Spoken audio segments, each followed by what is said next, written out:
Sumo touchdowns.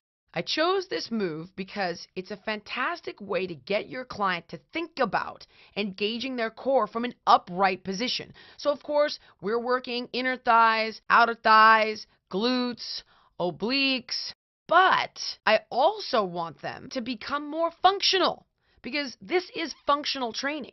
The way that we're training these guys is not just going to get them in their skinny jeans.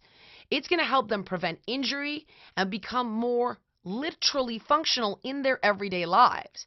So challenging people to engage their core and think about a core-based exercise in an upright position is probably going to be new and different for them.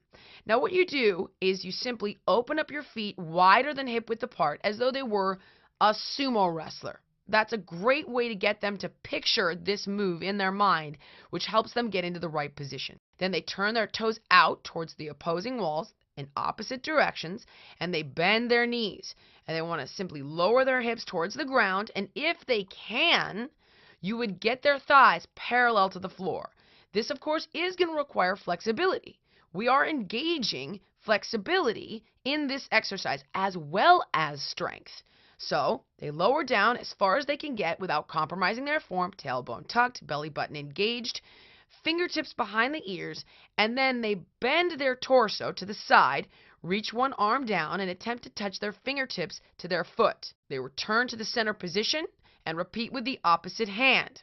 They're staying in that sumo squat, in a static sumo squat, which is extremely challenging.